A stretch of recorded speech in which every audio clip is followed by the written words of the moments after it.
Good morning, and thank you for joining us for this webinar on a Monday morning. And it is a big Monday. There are so many changes going on with shipping today, and there's more to come in the next few months.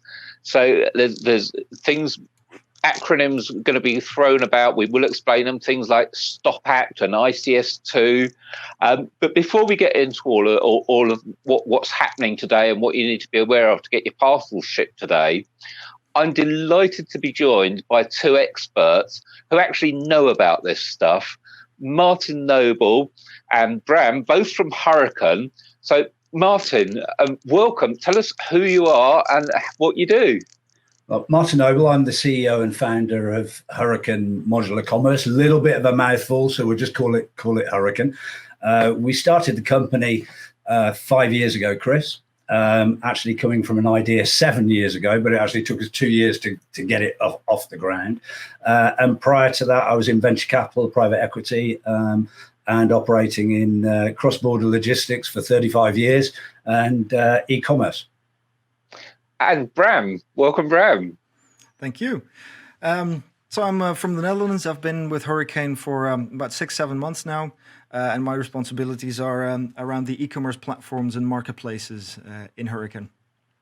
Which is great because most of our readers do sell on marketplaces. And if they don't sell on a marketplace, they're definitely selling on some form of e-commerce platform or other.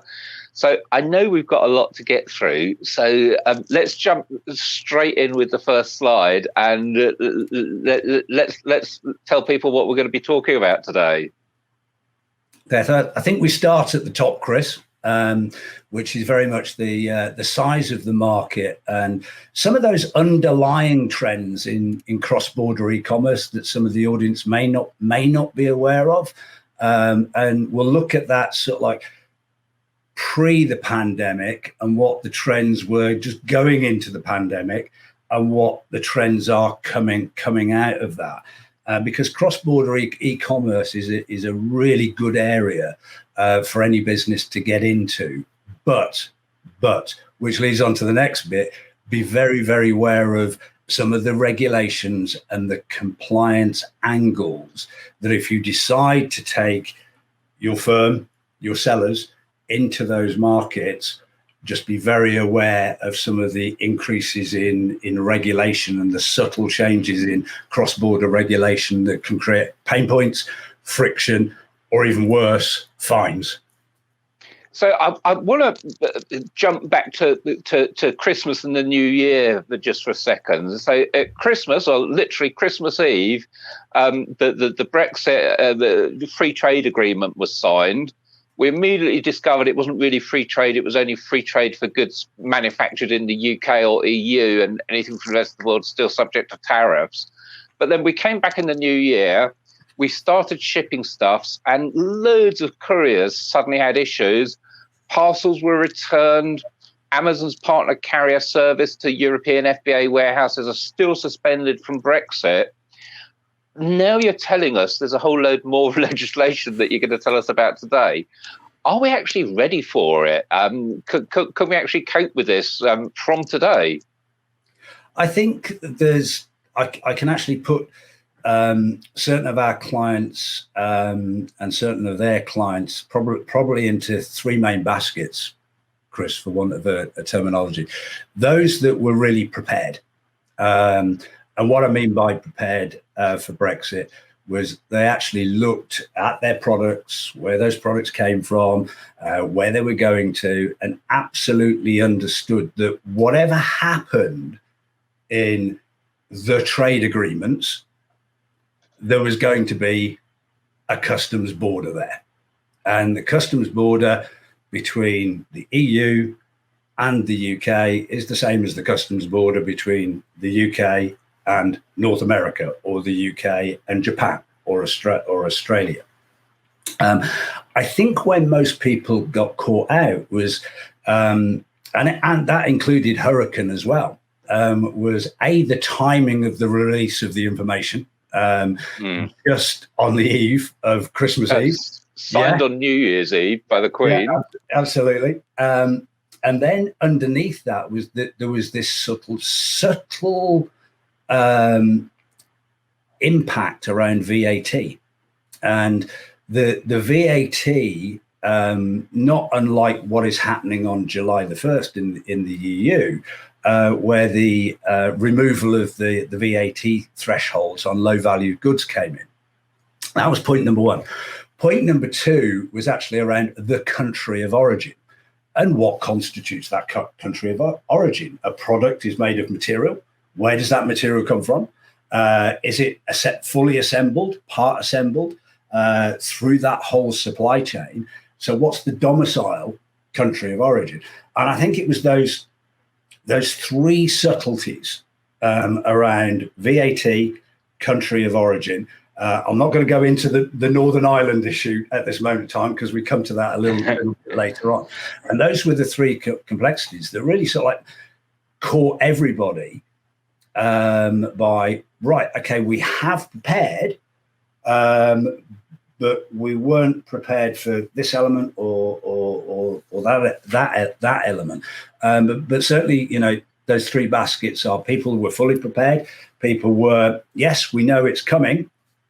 And then the third element was, we expect it all to be the same as it was pre-Brexit, free movement of goods, free circulation of goods. Nothing's going to change. And I think the sort of like the second and the third basket have been impacted the most. So that's what happened at Christmas. Let's step back a bit. Can you tell us a bit about the size of the market and just how important e-commerce is today? Absolutely. So I think many of the audience will have seen some of these figures where, you know, if you look back in 2018, total retail sales were about 24 trillion US dollars, and the forecast growth to 2022 of $27 trillion. But there's underlying subtleties there. The one that we obviously all know is the shift towards e-commerce as a percentage of total sales and the growth of that through the pandemic. And I think, you know, a lot of the big four consultancies have put out quotes around we've had more change in 1 year or the equivalent of 10 years change in purchasing behavior, consumer choices, logistics models over that period of the pandemic and coming through and hopefully out of the pandemic. But the other big underlying trend is the percentage dominance and the percentage growth of cross-border. And if you look at consumers, particularly purchasing on an e-commerce medium, that can equate to almost sort of like 67 to 213% growth in some major trade lanes. Cross-border e-commerce has really, really grown. And I think if you look at, whilst a lot of the stats and the media has been around domestic e-commerce, and you know, if I look at Japan or I look at China or I look at the UK or the United States, there's been domestic e-commerce growth there of up to 45 to 66%. But then you look at cross-border. When we first went into the pandemic, cross-border actually went into a dip. And it went down by around about those first sort of like April, May, early June time periods. It actually decreased by around about 35%. And the main driver for that was the amount of cargo capacity available on passenger aircraft. You know, the passenger airline industry was absolutely decimated by the pandemic. But from a cargo point of view, you take that amount of availability out of a network, it's going to have an impact. But then slowly but surely, through more dedicated charters, the sale of passenger aircraft being converted into freighters, using more and more multimodal. You saw the impacts of the train from China into Western Europe. You saw the introduction of sea post and sea packets coming back into the fore, which is something my grandmother used to talk about years and years and years ago, just to get the goods back from origin to ship to customer. And exiting 2020, the growth rates were up in the 80%, and that growth through January and February of this year has absolutely stayed to the core. So overall summary, accessing new markets in this digital era is very, very easy, but be very, very aware that within that framework there are increasing regulations and increasing complexity. So I think my summing up of this would be the opportunities are growing, but the complexity and problems that you face are also growing. Not just at the same speed as the market, but with the new regulations, possibly the complexity is growing even faster than the opportunity. Absolutely. Would that be fair to say? Yeah. No, absolutely. And I think, if we're very wise, Chris, and you and I are of a certain age band, we can remember many changes and huge hikes in interest rates back in the late 80s and early 90s. We remember 1992 with the liberalization and free movement of goods and people around Europe. But any growth industry throughout the whole of history globally has always become increasingly regulated. You look at finance industries, the high growth we had back in the 80s. Look how regulated that market is. And if firms wish to compete in those international markets, you have to really harness what these regulations are saying. And maneuver very, very quickly as an organization, harness the power of technology that enables you to be compliant, be aware of those regulations, improve your customer experience, and try your best to harness technology and data to simplify the complex so you can enhance your commercial footprint globally. So let's look a bit more at that data then. Tell us what's exciting and coming up. Okay. I don't know about exciting, Chris. Sometimes we get called very boring because this is very much around compliance, taxes, data, so on and so forth. And one of our company mottos is we are brilliant at the boring. But it's actually a core issue that I think, one of the things I have seen literally over the last 6 months is when I've been a director in a corporate sense and also working in smaller companies as a director. So compliance and regulations was something that was sort of like hidden in an organization. One of the big trends I am seeing now is the number of board appointments in terms of chief risk officer, chief compliance officer. And I think that's actually about protecting the brand that you are representing. But in a nutshell, I think some of the key regulations and compliance items that are coming up, they're multifaceted and they're happening all the time around the globe. I think the first one that we can probably talk about, and we've covered earlier on, is the B word, the Brexit one. That's the famous one. And as I mentioned earlier, the key to that one was actually this one that was just slipped in around the UK actually removed the VAT exemption on low value items. I think the second one that might be worth mentioning, and I think on one of the points of all these regulatory changes, whilst the origins of these regulations are very different from either customs compliance or fiscal policy or social protection,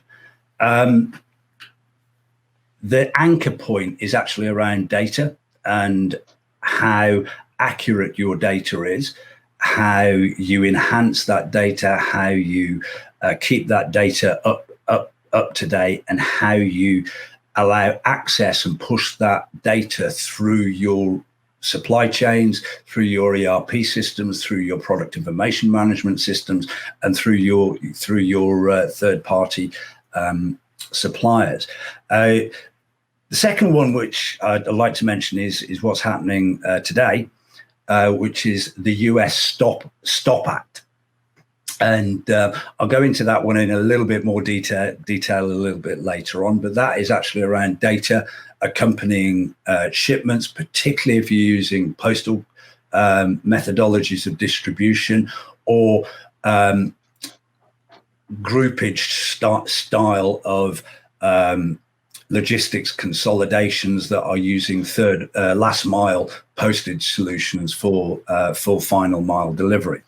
Next one is we come back to Europe, which is actually around the ICS2, which again is actually around the data that is provided by postal authorities from any third country into any EU country, including the UK, irrespective of Brexit. Big one on the horizon. If you thought Brexit was big, Chris, you ain't seen nothing yet. The removal of the VAT exemption on low value parcels into the EU on July the 1st. Now, that one's been going on for years. And the original date was January the 1st, 2021. Which would have matched the UK.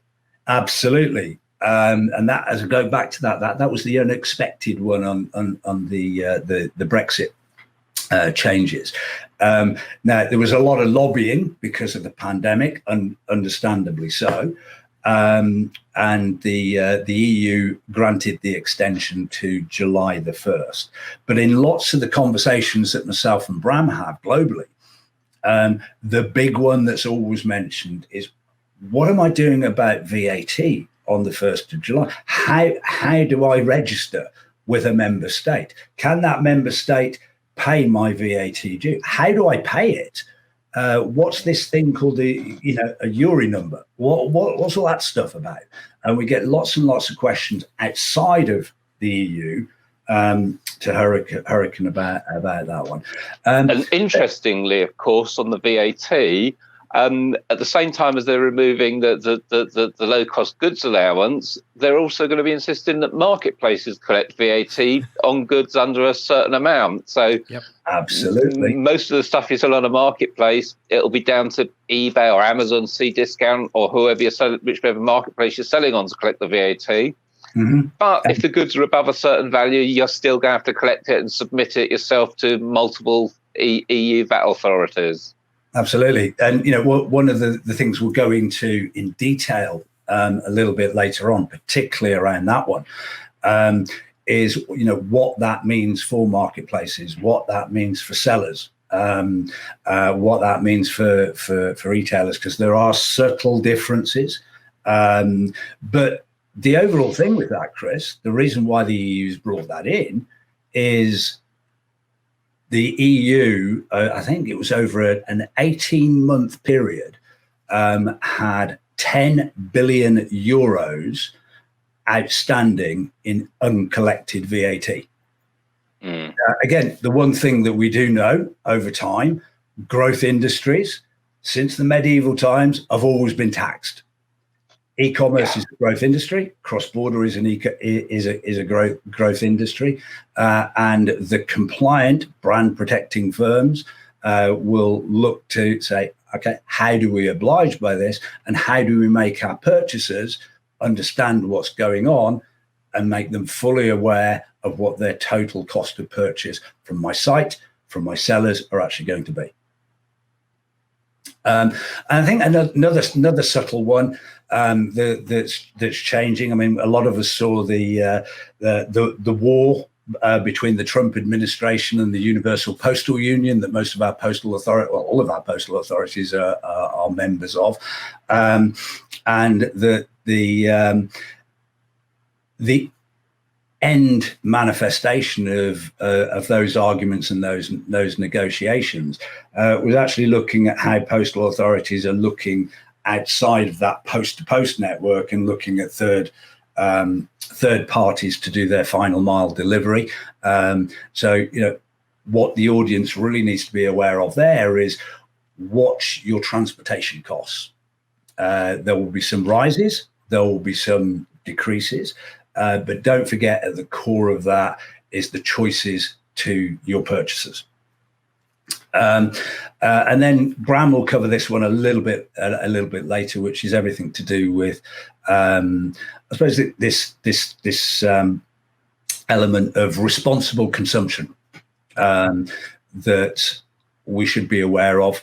And that is around compliance. Regulation is not just about some of the fiscal arrangements.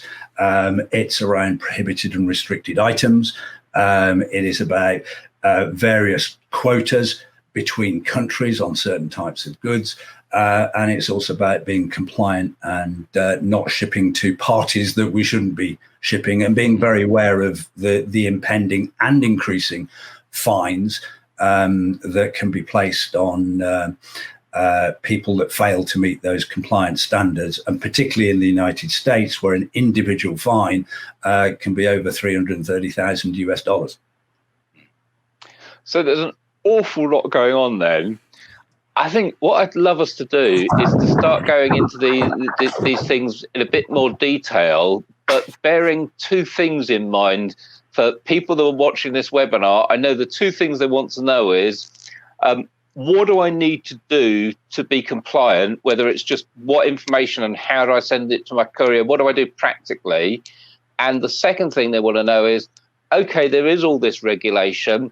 How can I use it to increase and grow my business, both from trust and reputation, and frankly, from getting more sales by being efficient and being able to actually sell things?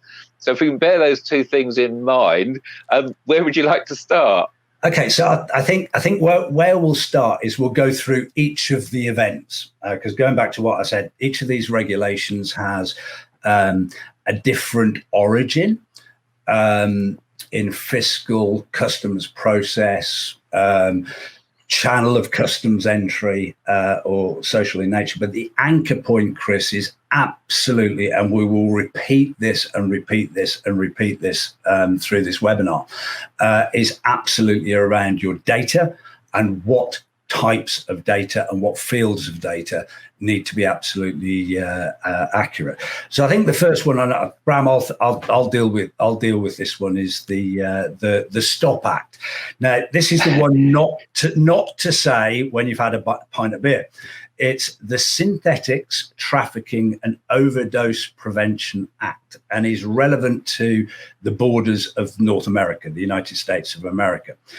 Now, its origins were actually to counteract the flood of illicit opioids, fentanyl and other synthetic opioids. And as part of the forensic process by the DEA, the Drug Enforcement Authorities, they wanted to find out for every single inbound shipment that is coming into the States, they want to know where it's come from, who it's come from, and whether there's any chains they can track back to that point. So it's actually called advanced electronic data. Now, in express channels, so the likes of DHL or Federal Express or UPS, they've had to do this since 2002. So the big change is actually the postal operators. And the postal operators and the postal channels have almost got a quick pass through country customs channels for many, many years. That now stops, literally stops. Originally the law was supposed to come into full effect on the 1st of January, but they've delayed it till today. And practically, to come back to your question, Chris, is what can we do? So if you are passing through data to your carriers, to your postal authorities, so on and so forth, please ensure there is a full consignee name and address and zip code. Your records are there as well as consignor. What's the origin of your goods? what's the full description of your goods, and gift or clothing is not a good description. What's the value of that? What is the weight of that? And the big difference is how many items are in that order and how many items are in that consignment. So I just want to jump in here, because one thing we learned from Brexit is you said saying gift or clothing is not good enough.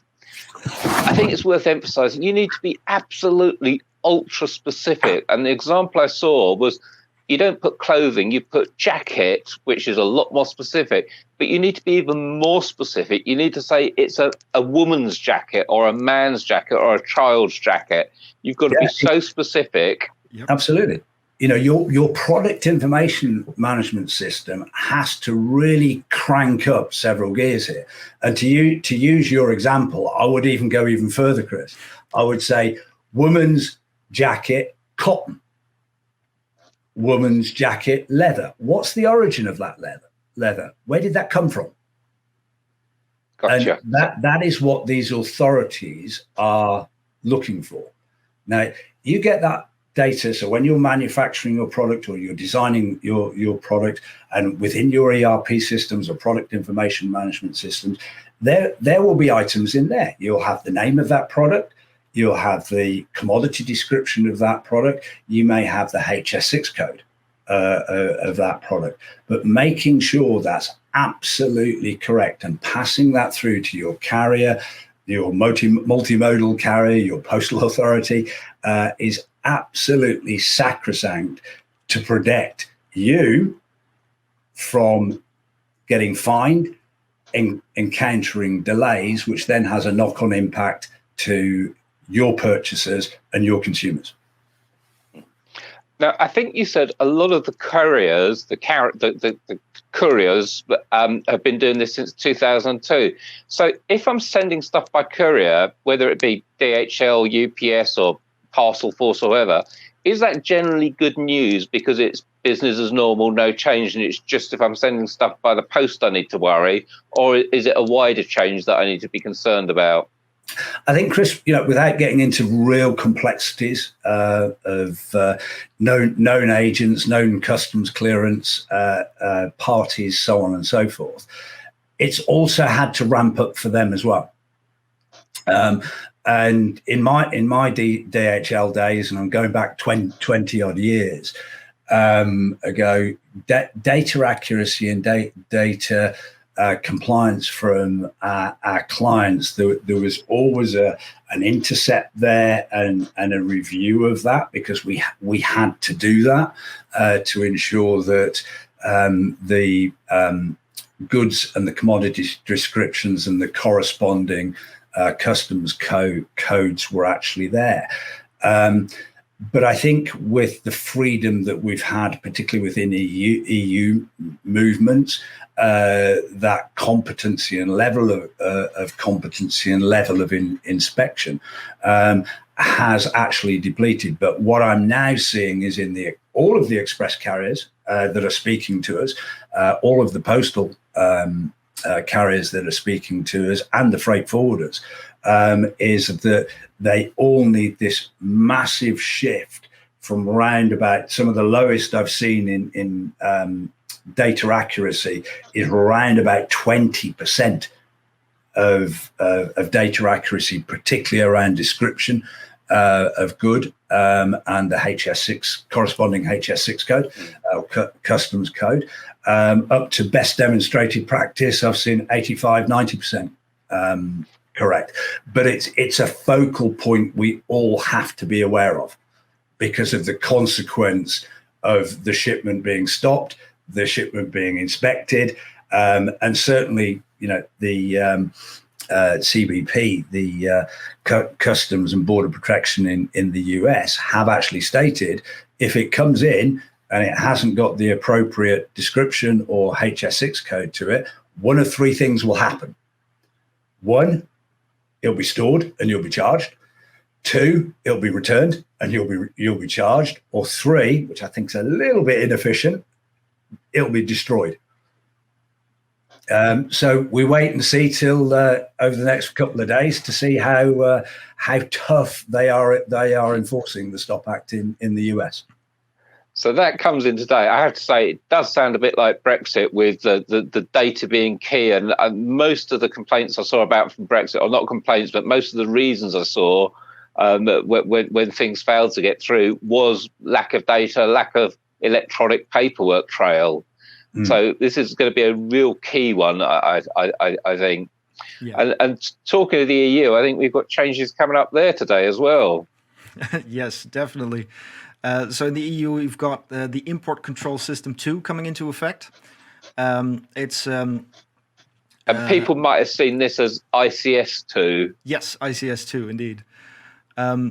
Also from today, so it's a big day in logistics and for marketplaces. So from today, postal operators will now have to provide an entry summary declaration. So the same thing is going on. Correct data is absolutely crucial when registering your parcels and getting them into the EU. You need to have a very similar data set as for the US Stop Act in order to get things smoothly going through customs for ICS2. The product description is absolutely key, and for some postal authorities, it is even required to have a correct customs code attached to the data, 6, 8, or even up to 10 digits, to make sure that they know what's going on with your parcel. In all cases, it will be better to have that in to ensure smooth movement through customs of the goods. A description is sometimes enough, but to be sure, in all cases, if it is required for some countries and you want to ship into the EU, why not have the same data for all countries? And what's also new is that EU customs is going to be responsible for managing, tracking, and checking this data, not only the customs authorities of the separate countries. And on top of that, the importing post and carrier is going to be the one that is responsible for providing this data, and will thus also ask it from the sellers to make sure that they don't get left with the goods when it can't move through customs. Yeah. This sounds very much the same as the Stop Act and as Brexit then, that it's all about having the right data and making sure that data's passed to the postal operator or the carrier at the point of shipment, because otherwise it's just going to sit in someone else's warehouse or be returned to you. And we saw from Brexit that when you get a return, it's just not highly inconvenient. But we saw people being charged as much as £20 a return for having the goods sent to the customs border and sent back home again. Absolutely. And on top of the cost, the moment that something is officially the responsibility of the importing post, it's going to be the seller that will be held responsible in the eyes of the consumer, because they bought with that company and they don't know who's going to be shipping it. And frankly, in most cases, they don't care. They want a smooth experience, and they want the seller or marketplace to know what is going on with these regulations and provide the data needed for them to get their parcel. So hyper important. I think it's worth pointing out, you mentioned marketplaces there as well. Obviously on marketplaces, unlike your website, feedback is very, very visible and right in front of everyone's faces. And if you get a load of, I bought overseas and it never arrived from this seller, the next customer, if they see the feedback, they're that much less likely to want to buy from you if they're also overseas. Exactly. We've even seen social media comments from consumers around Brexit making it into newspapers with the bad experiences they've been having, and that is not the kind of publicity that is going to help you a lot in the long term. So this is coming into effect today as well? Yep.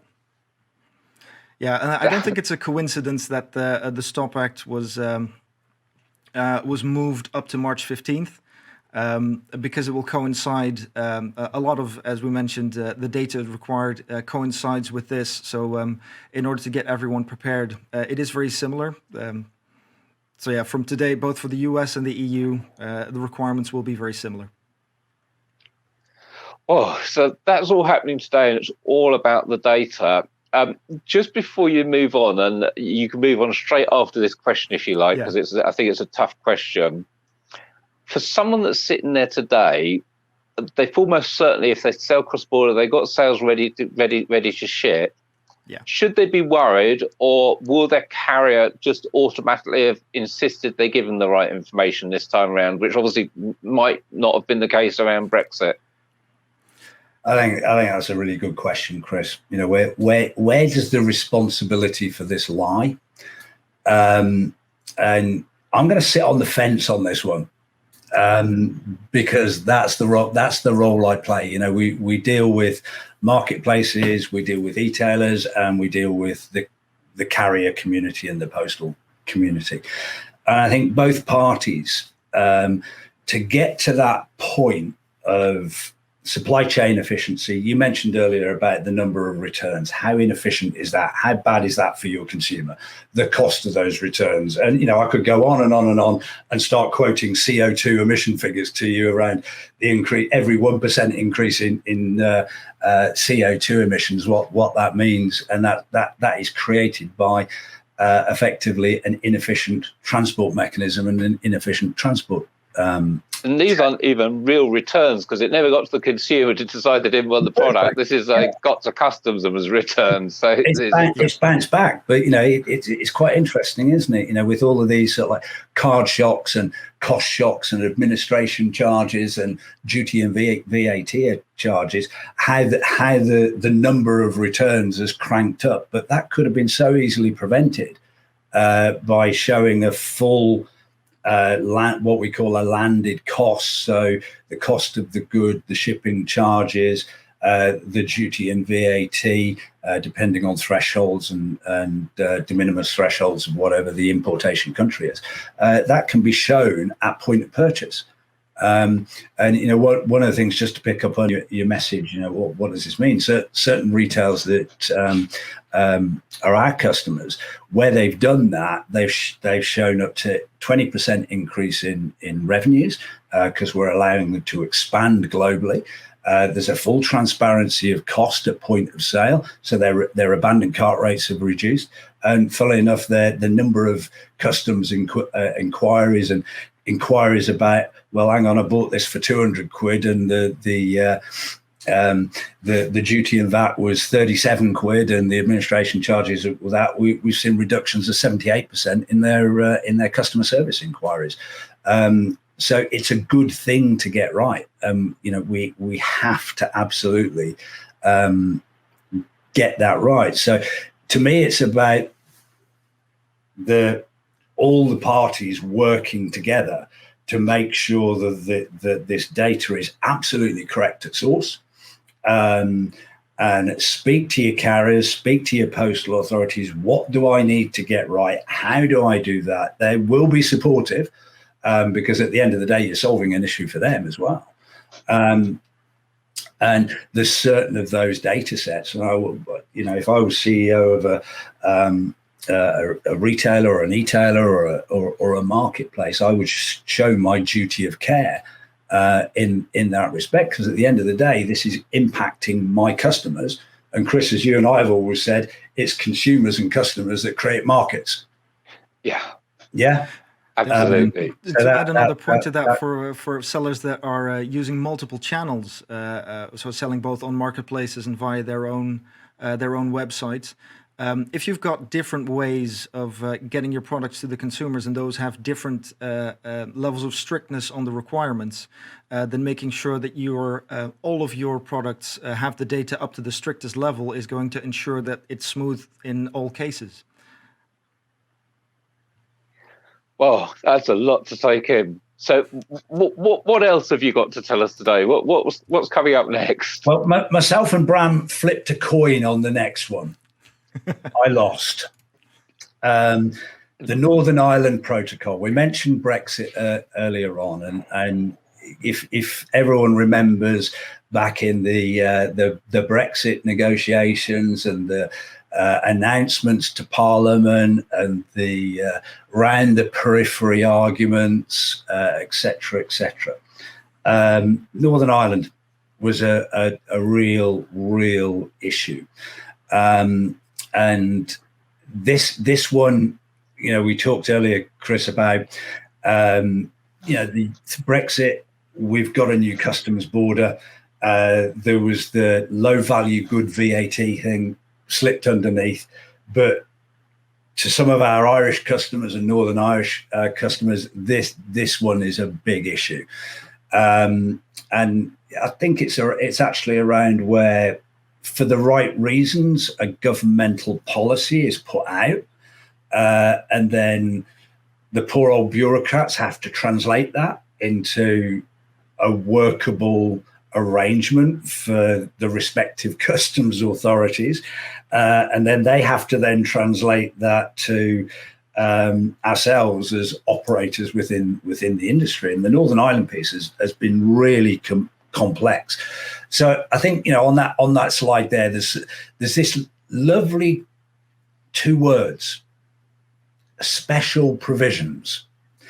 And the special provisions are to do with, and I think the table below sort of summarizes it pretty well. We've got this other thing that we've mentioned earlier on, which is get that country of origin absolutely right, because that's key then in defining what this other third word outside of special provisions is: status goods.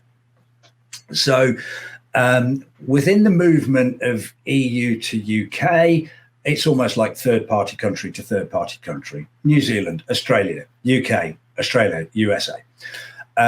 EU to UK is pretty much the same. Full customs clearance, documentation, duties payable, and there is the post-Brexit VAT regime. Goods moving between EU and Northern Ireland. There's actually no customs clearance required for what they call EU status goods. And an EU status goods is those that are fully manufactured, fully origined out of the EU. There's no duties payable on EU status goods. But even in transshipment, if there is a non-EU good coming into the EU, and this one's always a good one, being trucked across England and Wales onto a ferry across to Northern Ireland, there's even more specialist paperwork that's required for that transshipment through England and Wales and then out to Northern Ireland. So it's a real complicated one. But again, it's one of these rules that the origin is of the ruling and the regulation is very different. But the nub of the matter is absolutely, where did that good come from? Is it EU status? Is it non-EU status? And that simply is around the country of origin. So it's all coming down to having the right product data before you can sort out your shipping issues then. Absolutely. No, there's another cut. I said we are brilliant at the boring earlier on, Chris. There's another one that we use is we try and simplify the complex and apply technology to simplify that complex to try and reduce the burden and the complexity on this, but through technology. So there's an awful lot coming up then, and I think you may have some more coming up for us in July. Yeah, this is the big one. This is what I said earlier. If you thought Brexit was bad, Chris and our audience, you ain't seen nothing yet. The EU VAT reforms, and Bram is one of our experts on this subject matter. So I will let him continue. Sure, thanks, Martin. Well, as Martin mentioned earlier, the driving force behind this is the billions of missed VAT that has caused them to change the regulations. Some of it is similar to what we've seen with Brexit.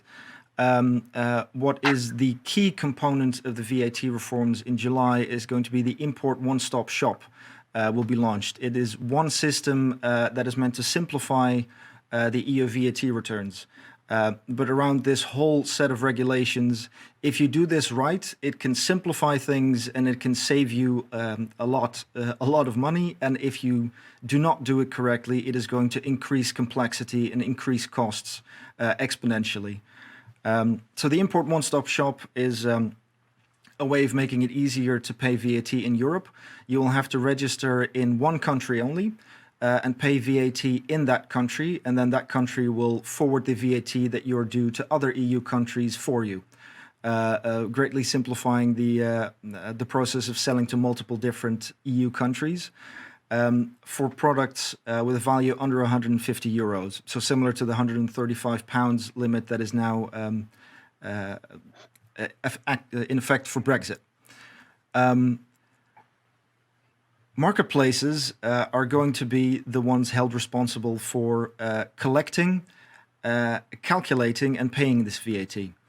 So as soon as there is an electronic means of sale active in the transaction, that will be the party responsible for collecting, calculating, and ultimately paying that VAT to the country they're registered in. You'll need to register, as Martin mentioned, with an EORI number, and you'll need an IOSS number. You can start registering for those around April 1st, so that you're all prepared when things come to effect in July. And what is very important about this, this VAT will have to, how to put it, the VAT that's missed will have to be paid now. And via a simplified way, the marketplaces will do it, but ultimately the sellers are the ones that will have to provide the data for it in order for the marketplace to do this.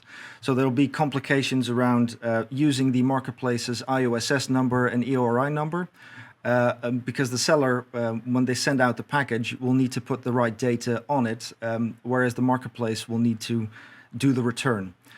So it's absolutely key to have the right calculation done at the point of checkout, so the VAT can actually be collected from the consumer, and then this information will need to be available before the goods are sent out, and every month the tax return will need to be done. So, silly question, perhaps, or maybe it's not a silly question. If I sell two things to, say, someone in Germany after July the 1st, I sell one on a marketplace and the marketplace collects the VAT. I sell another on my website and I've got to pay the VAT. I ship these two packages. How on earth does the customs port know that whether the VAT has been paid or not? Because it has on one parcel and hasn't on the other parcel. That's a good question. In the case that the ISS data all gets collected, and if it turns out that the VAT has not been collected, it will be the receiver of the goods responsible for paying it. And you will not be compliant as a marketplace or seller if you should have paid it under the import one-stop shop. There are other options. There is still the availability of the old system for VAT collection. You can still register in every country. You can still make use of the special arrangement, but the cost of that will increase a lot. Customs clearance will be much more expensive if you do not use the import one-stop shop. So just tell me, what's this code that I need? You need an EORI number, so that is an economic operator registration and identification number. And you need a number that you register for with the import one-stop shop. So two numbers that both need to be on the parcel, I guess. And if you have your own VAT number, if you're selling as a company, then that VAT number also needs to be on the parcel. So at arrival, it can be checked if VAT has been paid and who is responsible for paying it. And are there customs forms that will be asking for me all of these numbers, whether I handwrite them or hopefully I've got something electronic that'll print it for me? But are there boxes on the customs forms now for these numbers? There will be. There are still different ways, and for the import one-stop shop, it is, as I said, meant to ease the process. So it will basically be a form to fill in and put all that data in. But as we mentioned, the importance of a clear description, and in this case also an 8-digit commodity code, is key, because customs needs to be able to calculate the right amount and the right value of VAT. And if that information has not been provided, it could be held up in customs while they wait for that information to be provided, and your customer is still waiting for their package. And it's all coming back to that data. And of course, with different countries having different VAT rates for different types of products, It's really important that we've got the data to tell them what type of product this is, so they know the correct VAT rate. Absolutely. And when you go over the, go ahead. So sorry, Brian. I think that's an interesting point, Chris, because if we cast our mind back to 1992, one of the big goals was to have this harmonized VAT rate. And you're smiling because you remember it. Around Europe. How did it work out? Remind me. I don't even think we got anywhere close, because back in those days, the VAT rates in Greece were up in I think around about 31%. The UK was around about 17.5%. I'm getting a bit old to remember the exact numbers, but I don't think we got there. But I think the important thing is, particularly, again, another trend that we're seeing, particularly coming out of the pandemic, each country is in the EU or around the world, they want to control more and more of their fiscal policy. And, you can look at, the United States and Canada have always been a multi-tiered GST, goods and services tax regime. But I'm starting to see those trends in European Union countries now. Germany has just done it. They now have a tiered taxation regime to help those industries that have been really impacted by the commodity, the pandemic. So we're seeing more and more of that. So it will become more and more of a complicated world. Never mind duty, never mind prohibited restricted goods, never mind denied parties.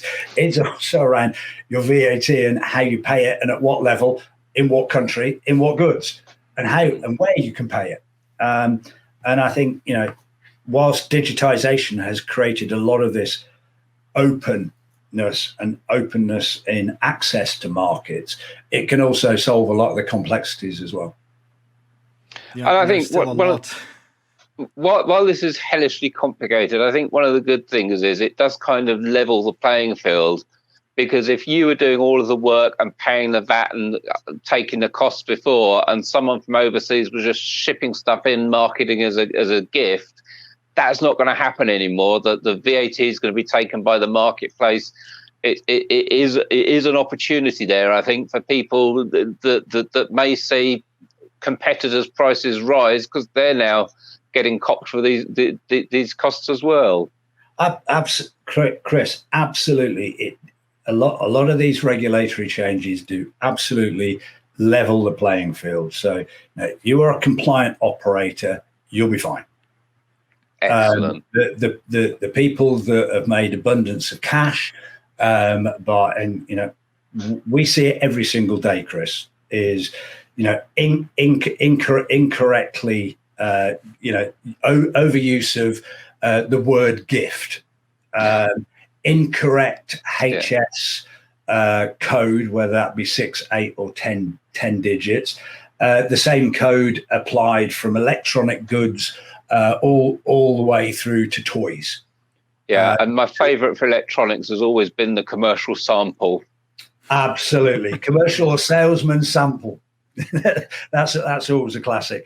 And then the other classic one we always see is moving the decimal place on a value statement to the left.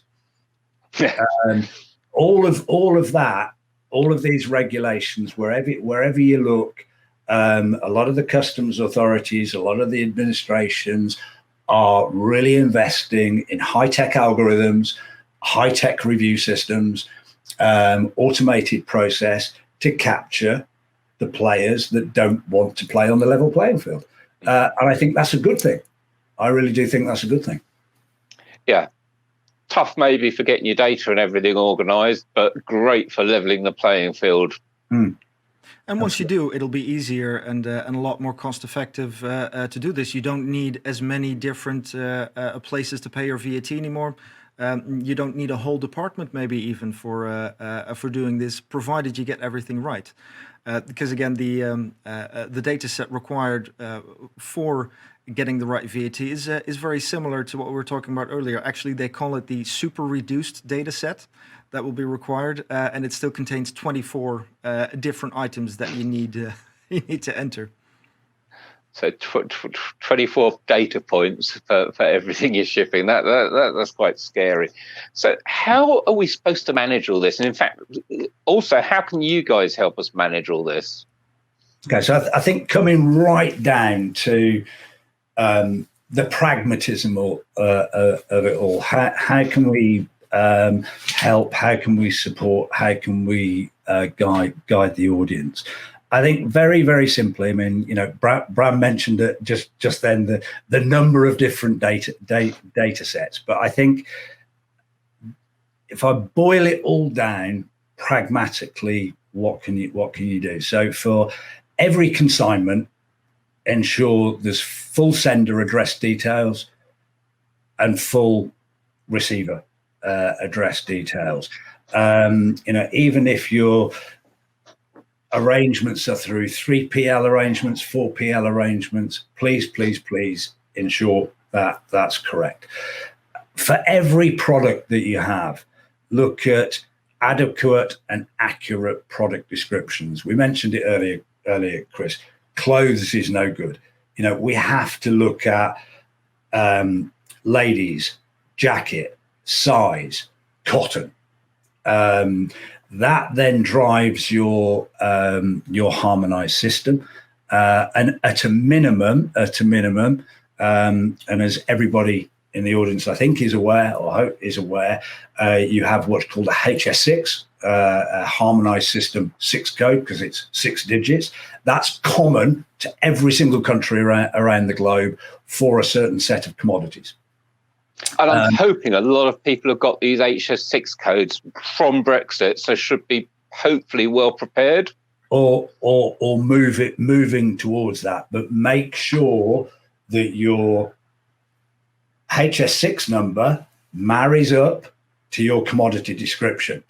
I've seen coming back to the organization that may wish to take some shortcuts. I've seen the same HS6 codes used for electronics as I have for children's toys, as I have for baby milk. And I imagine that's a disaster waiting to happen. Absolutely. You get caught that, you'll be fined.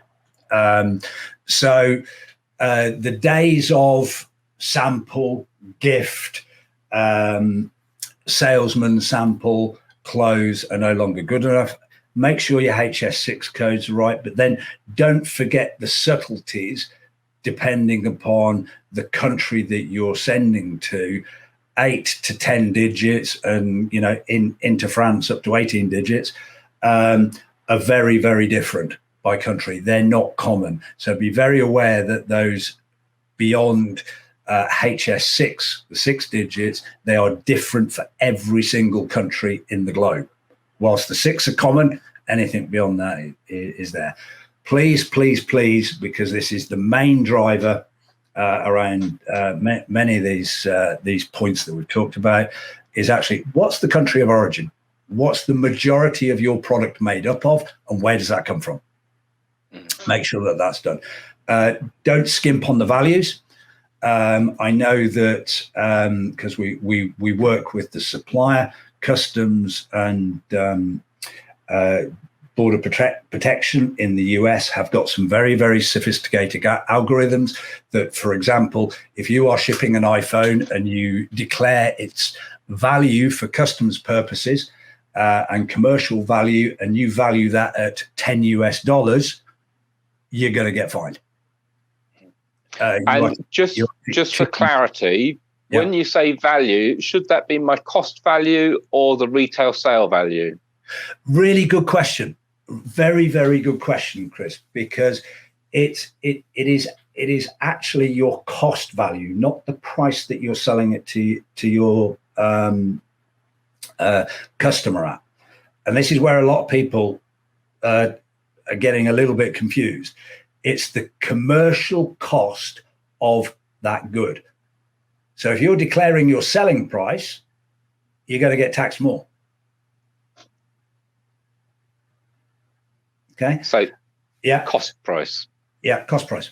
So of course, then you may have some subtle issues there, because if that customs the commercial cost and that price is then shown to your customer's then going to realize how much margin you're making. but utilizing the methodologies, working with your carriers, working with your 3PLs, working with your 4PLs, working with your postal authorities, there's certain forms that you declare that on that don't actually go to your purchasers. So there are ways to make sure that doesn't happen. But for the purposes of this call, this webinar, don't get confused between selling price and commercial cost.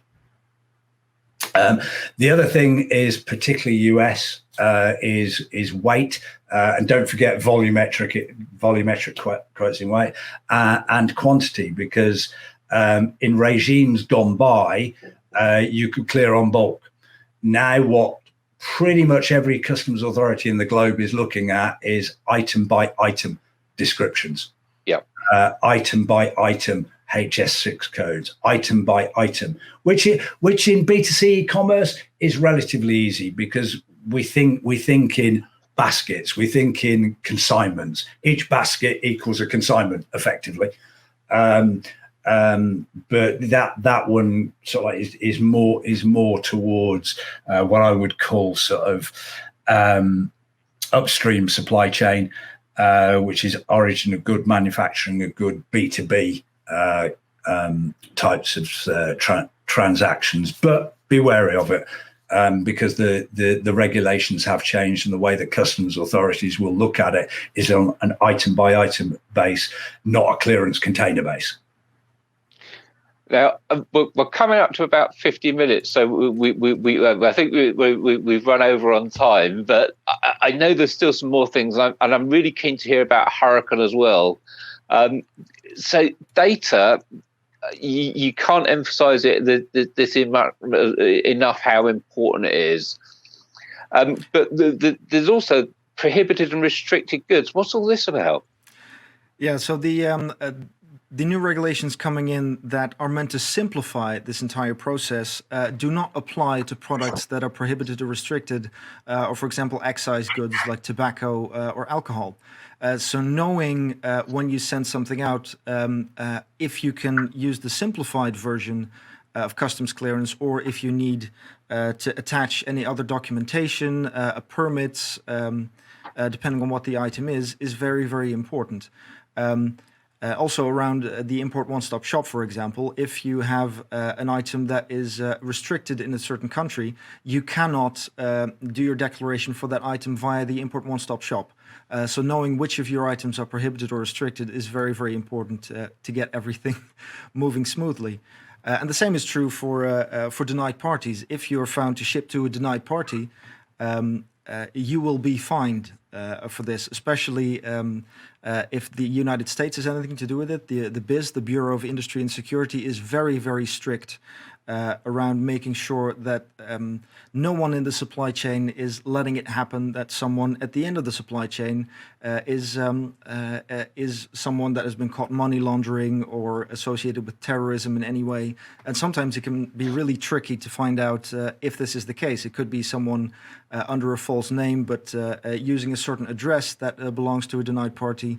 And Europe is much the same as the BIS. They are just a bit less public about their fines and jail time. But the bottom line around all of this is the customer doesn't know whose responsibility it is and doesn't care. It knows I bought it at this website, at this marketplace, at this web shop, and my experience has been terrible because it took me weeks to get the goods. I got extra costs at the door from my carrier, and in all likelihood, they won't shop with you again, and even worse, might be very vocal on social media as to why that happened. So a really good reason for getting everything right. At the end of the day, it's all about getting customers, and a repeat customer is worth so much more than a one-off customer, especially if it's a happy repeat customer compared to an unhappy one-off customer.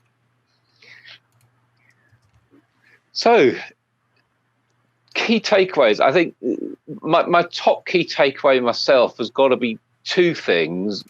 One is the importance of data, and two, that point you made about declaring the commercial value, actually not overpaying as opposed to underpaying on duties and tariffs and VAT.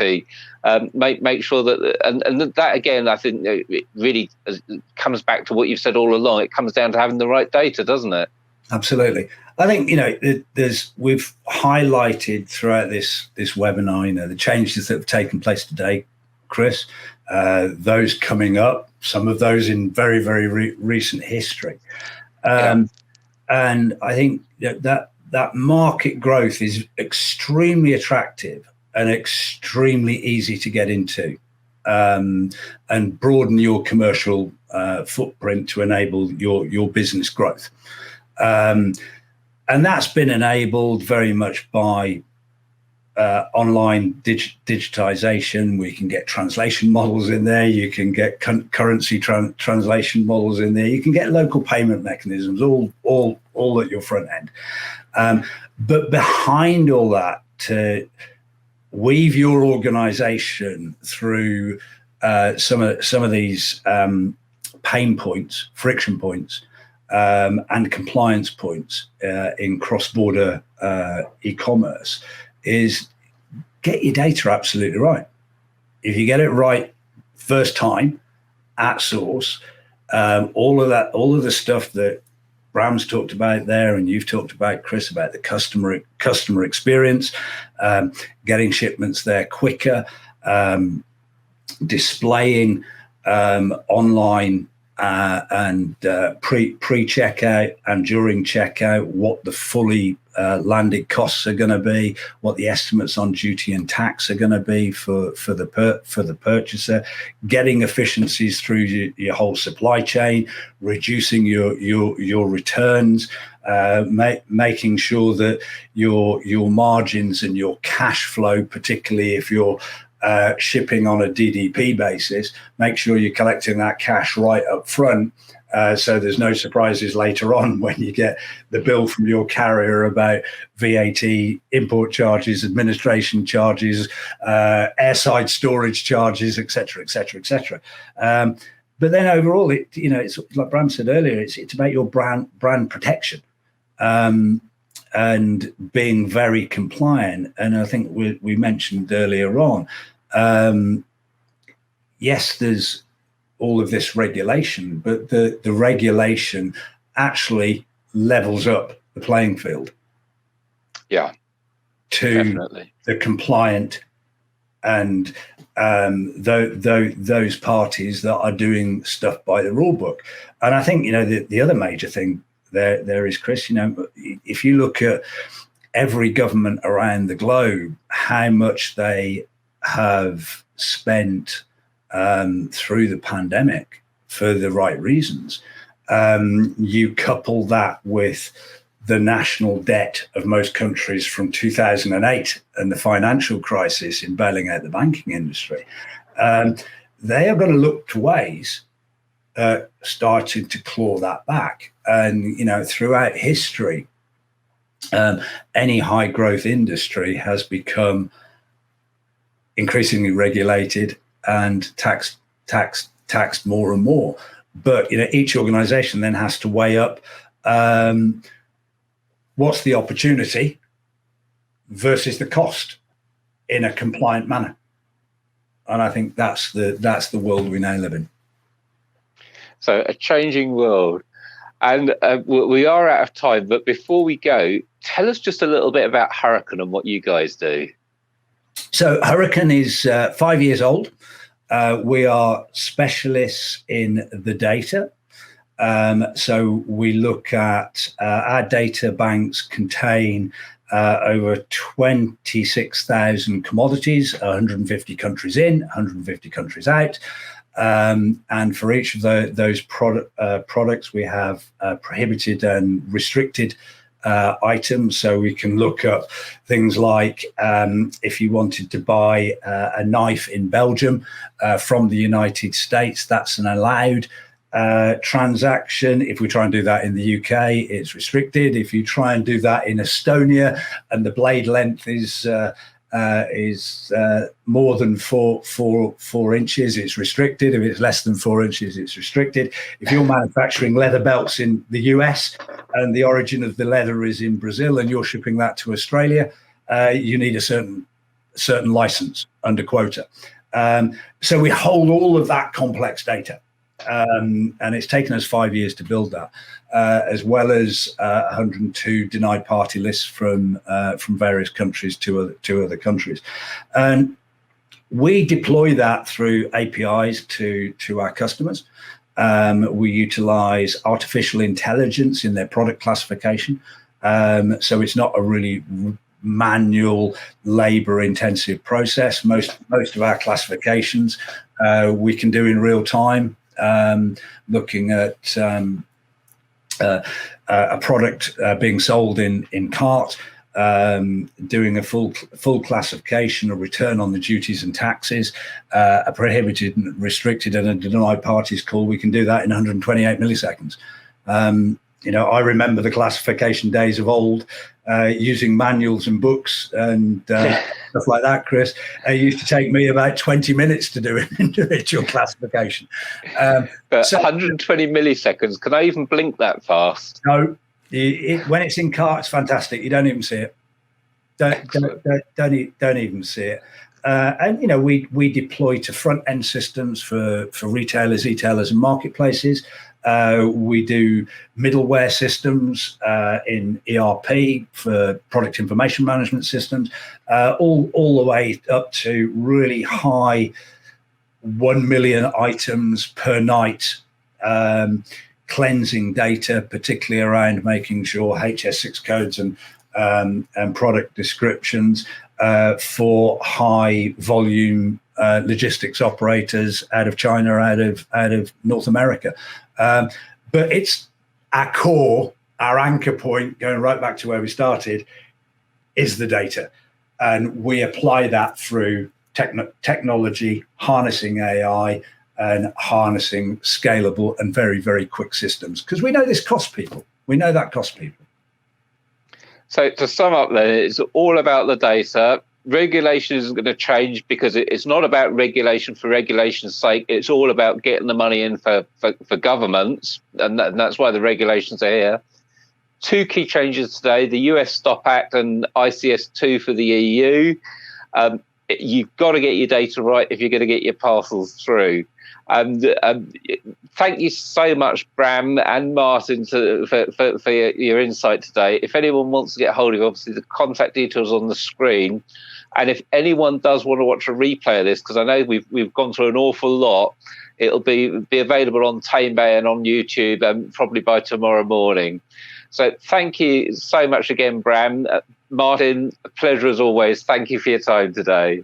Thank you, Chris. Thank you, Chris.